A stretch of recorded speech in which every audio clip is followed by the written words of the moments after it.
falar um pouquinho sobre inteligência artificial e por que que eu não acho que vale a pena você utilizar inteligência artificial generativa de texto na sua pesquisa acadêmica, especialmente se você é um pesquisador iniciante? Meu nome é Stephanie Lima, eu sou doutora em Direito pela USP, mentora acadêmica, e eu quero falar com você alguns pontos sobre o uso de inteligência artificial. Já tem muita gente comentando a possibilidade de utilizar de forma ética essa inteligência artificial.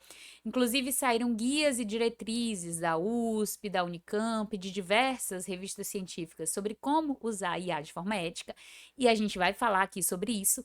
Mas eu queria, num primeiro momento, mostrar para você algumas dificuldades do uso dessa inteligência artificial generativa e porque talvez para você, que é um pesquisador iniciante, não seja muito interessante você começar a aprender a escrever de forma científica, a aprender a pesquisar, já fazendo uso dessas ferramentas.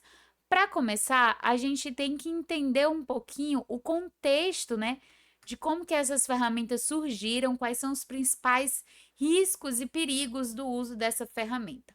Algumas são repetitivas, você já deve ter ouvido falar, mas eu vou repetir, e outras talvez você escute agora pela primeira vez, tá? Então, o primeiro risco do uso dessas inteligências artificiais generativas é que, por melhor que elas sejam, elas vão fazer alucinações e confabulações. As inteligências artificiais, elas podem gerar respostas que parecem corretas, mas são incorretas. Ela inventa dados, ela inventa referência bibliográfica, tudo para satisfazer o seu comando, o seu script, de modo que você é o responsável por tudo que consta ali. Você não pode colocar uma inteligência artificial como autora.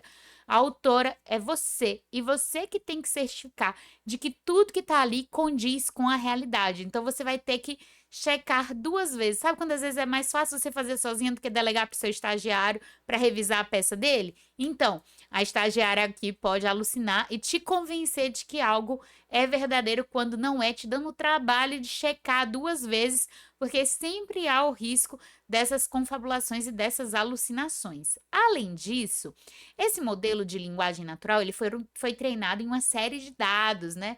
Dados foram usados para treinar essa inteligência artificial. De tudo que foi produzido até hoje na humanidade, cada modelo foi treinado de uma forma.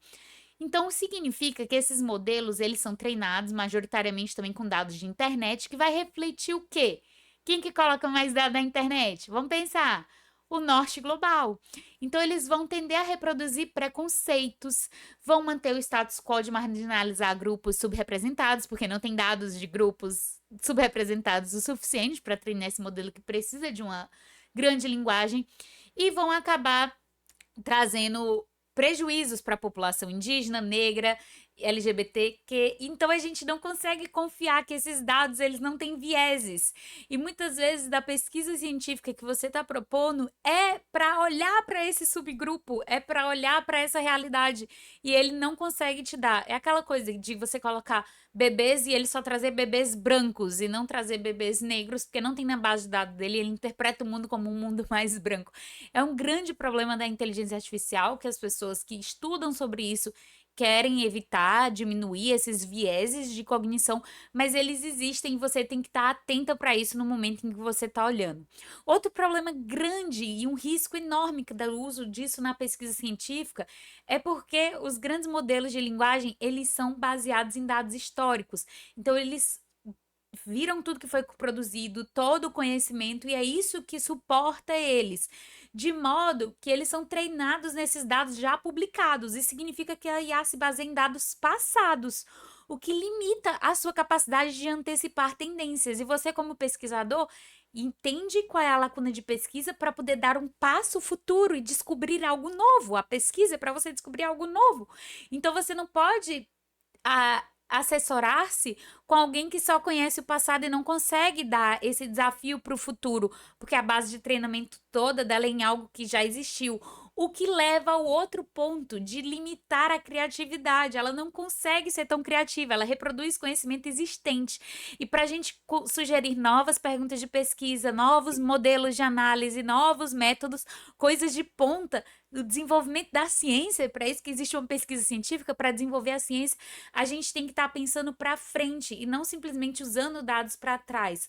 Fora toda a questão da possibilidade de quebra de privacidade. Então, a gente não sabe se pode haver vazamentos de pesquisa usando a IA, aquele momento pesquisa que não foi publicada, se ele pode ser reproduzido por outro. Isso pode até dar plágio inadvertido se você usar uma ideia que é de uma pessoa e não fazer a citação dela, ou mesmo perder a originalidade do seu trabalho, porque ela pode usar isso para treinar e sugerir o seu argumento de pesquisa para outra pessoa. Já pensou que loucura?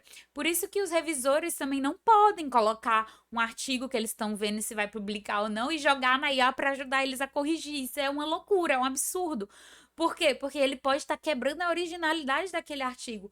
Fora a erosão do pensamento crítico. Então você começa a desenvolver uma dependência de resumos, de textos automáticos, que você não treina a sua capacidade de escrever, de publicar. Mais do que um artigo, um projeto de pesquisa, um produto no final, aquilo é uma forma de formar o pesquisador, de formar a mente que está por trás. Então, se você não sabe ainda fazer pesquisa, você vai estar usando ali uma muleta, um repertório, que dificilmente você vai aprender a fazer a pesquisa sem isso. É importante que você saiba desenvolver o seu raciocínio, desenvolver o seu argumento, e especialmente se você é um iniciante, que você saiba pegar um texto científico e dizer se ele é bom ou se ele é ruim, sem a ajuda de uma inteligência artificial. E depois que você já se apropriar disso, já for um bom pesquisador, você pode fazer uso de assistente de pesquisa de inteligência artificial com bastante parcimônia da forma como as diretrizes para o uso ético e responsável da inteligência artificial propõem. E você vai ver que dá tanto trabalho usar ela de forma ética que às vezes é mais rápido você fazer você mesmo. Porque quando você vai usá-la de forma ética, você tem que... eu vou mostrar um exemplo aqui de um uso de forma ética, mas você tem que se cercar de uma série de... as seguranças que você não precisaria se você não tivesse usando. Então, essa dificuldade da perda da reflexividade humana, de compreensão dos dados, para além que é algo essencial para a descoberta acadêmica, a gente acaba perdendo e dependendo de um IA, que é de uma empresa privada, que você vai ter que pagar provavelmente, agora não, mas no futuro, quem sabe, e pode levar a uma homogeneização do conhecimento, as pessoas propondo as mesmas perguntas de pesquisa, as mesmas respostas, prejudicando até a evolução da ciência. O pessoal fala, agora com IA e a ciência a gente vai descobrir a cura do câncer. Não, na verdade, isso pode prejudicar e homogeneizar tudo. Beleza, entendi, Stephanie, tô contigo. Vejo que são alguns riscos, mas dá para fazer alguma coisa com essa IA generativa? Tem alguma boa prática que a gente faz? Beleza, a gente tem sim. Eu vou até compartilhar aqui a tela. Cadê? Será que é essa? Opa, aqui, ó. A gente tem até, eu vou me basear nesse documento, tá? Que foi da Unicamp, Diretrizes para o Uso Ético e Responsável da IA Generativa, um guia prático para pesquisadores. Vou mostrar aqui o índice para vocês, ele é um documento de 2014, ó. Princípios gerais, tá? Princípios da transparência, da autoria, da integridade. Coloca no Google o nome que é rapidinho que você consegue baixar esse material. E os princípios práticos. Então, aqui dá para usar IA para explorar a ideia inicial, busca de material acadêmico, leitura e resumo de materiais acadêmicos, escrita, análise e apresentação de resultado, programação, transcrição, tradução, parecer, seleção, detecção de IA e agente de IA. Em cada um deles, eles vão falando os riscos de você fazer isso e o que você precisa fazer para se resguardar desses riscos, todos com esses princípios, de compreender como é que funciona essa ferramenta e as limitações dela, entender que a autoria é humana, entender que é preciso transparência em todo o uso de inteligência artificial que você faz, isso dá um trabalhão, tá? Para você exemplificar. Integridade na pesquisa acadêmica, se resguardar de plágios, usar sempre com direitos autorais, preservar a agência humana, uso ético e orientado com letramento de IA para pesquisador. Para você cumprir todos esses critérios aqui, meu amigo, você aprende a pesquisar sozinho, é uma coisa que é sua, você não tem que pagar para ninguém e você se desenvolve melhor como pesquisador. Mas vamos lá, você quer usar de forma ética? Eu vou te ajudar a usar de forma ética, já que você quer, tá bom? Mas vamos aqui junto entender o que é esse uso de forma ética. como eu já falei antes, a IA, ela não é autora. Não dá para colocar a responsabilidade para ela. A responsabilidade sempre é sua. Então, a inteligência artificial ela tem que ser sempre tratada como, no máximo, um assistente de pesquisa e nunca como supervisor ou autora. O pesquisador, ele sempre mantém o controle final e a responsabilidade moral e legal por todo o conteúdo publicado. Lembra que a gente falou que a IA tinha vários problemas? Então, é você que vai ser responsabilizado se você não vigiá-la bem, o que pode dar mais trabalho do que fazer você mesmo. Transparência total. Você tem que declarar todo e qualquer uso de IA generativa do manuscrito. Tem que dizer qual é a ferramenta que usou, qual é a versão, qual foi a data de acesso, como que ela foi empregada. Tem que colocar a declaração de uso. Tem que dar os logs de conversa e os prompts utilizados para garantir o quê? A replicabilidade da pesquisa científica, que outra pessoa vai pegar aqueles prompts, vai pegar aqueles dados, vai botar naquela IA, naquela versão e vai obter mais ou menos o mesmo resultado aproximado. Senão a gente não consegue ter replicabilidade da ciência, aí não dá para garantir que o que você fez pode ser aplicado em outros casos e a gente acaba com o desenvolvimento científico, entendeu? Então tem que ter essa transparência total. Isso aqui já dá trabalho para você usar. Qualquer momento que você usar, você tem que, né, ter essa transparência total com declaração de uso. E quando os avaliadores sabem que você usou, eles tendem a ter maior rigor no momento em que estão fazendo a correção, porque entendem que você teve uso de uma ferramenta especial. Então você também vai ser olhado com maus olhos ali dentro por quem já está na academia, que hoje em dia quem está lá dentro, né, professor doutor concursado, entrou lá dentro sem o uso dessa inteligência artificial.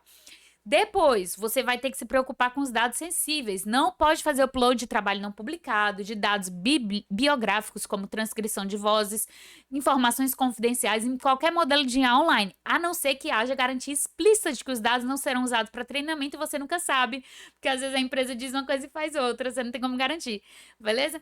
E aí também tem a questão da verificação e da triangulação de todos os dados. Toda a informação gerada pela IA, ela tem que ser validada por fontes humanas e bases de dados tradicionais, como Cielo, Corpus of Science.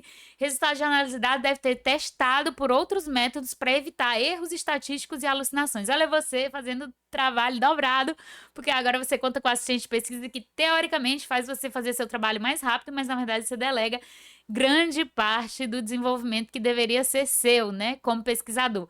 E para poder usar a IA bem claro, o pesquisador deve compreender os limites técnicos, os termos de serviço e as implicações éticas da ferramenta que utiliza, evitando a ilusão de competência. Então, você tem que se capacitar em letramento crítico do uso de inteligência artificial, entender todas as restrições do modelo que você usa para conseguir fazer uma boa pesquisa, lembrando que você é responsável por tudo e a IA por nada, né?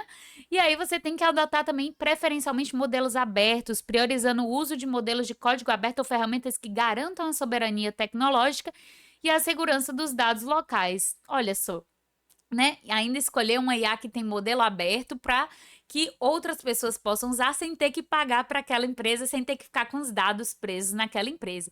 E você aí comprando curso, né, de como usar IA na pesquisa, dos melhores prompts para pesquisa e tentando escrever seu projeto de pesquisa pela primeira vez com IA sem saber nem o que é um projeto de pesquisa bom, sem se apropriar o mestrado, sempre foi um processo de educação, de você se tornar aquele pesquisador.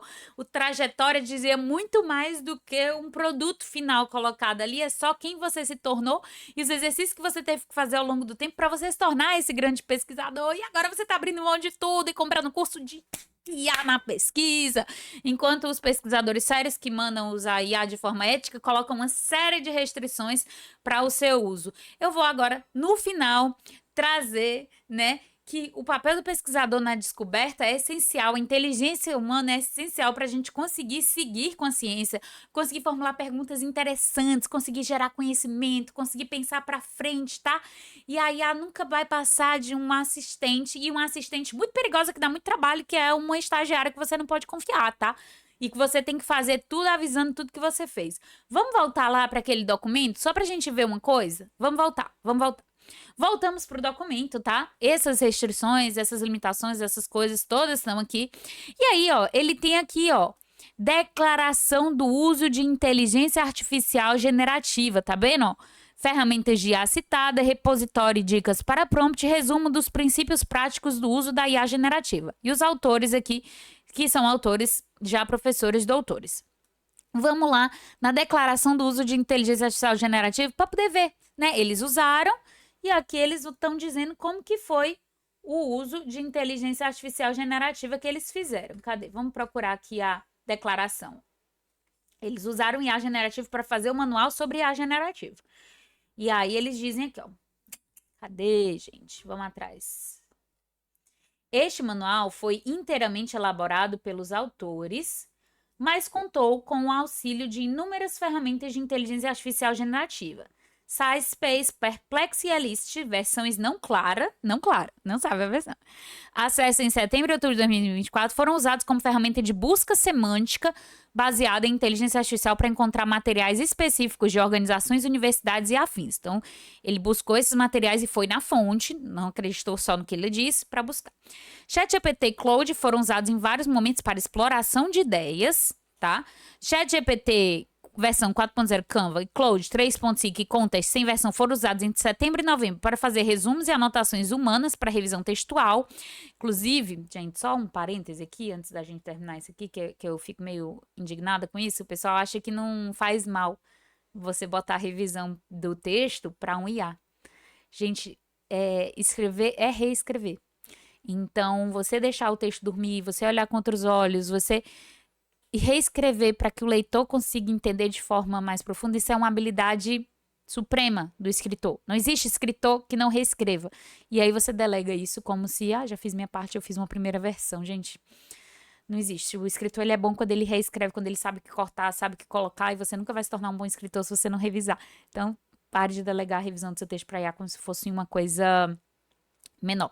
Mas vamos voltar aqui ao tema, que isso aqui dá o tema de outro vídeo, que eu sou indignada com isso aí. Após o uso dessas ferramentas, os autores revisaram e editaram conteúdo em conformidade com o método científico que assumem total responsabilidade pelo conteúdo dessa publicação, tá?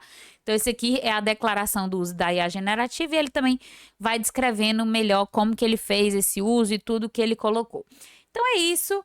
A gente ganhou uma nova ferramenta para dar mais trabalho, para a gente ter mais insegurança sobre como colocar, para a gente não ter como treinar o pesquisador e desenvolver suas habilidades, e você tá aí batendo palma para os da IA como se fosse resolver todos os seus problemas, né? Na verdade, não, ela traz muito mais problemas e para fazer o uso ético precisa de muito cuidado para conseguir seguir as diretrizes. Então, é isso o meu primeiro posicionamento sobre IA na pesquisa. A gente pode falar muito mais sobre isso, mas eu queria que você começasse a olhar com mais cuidado sobre o uso de inteligência artificial.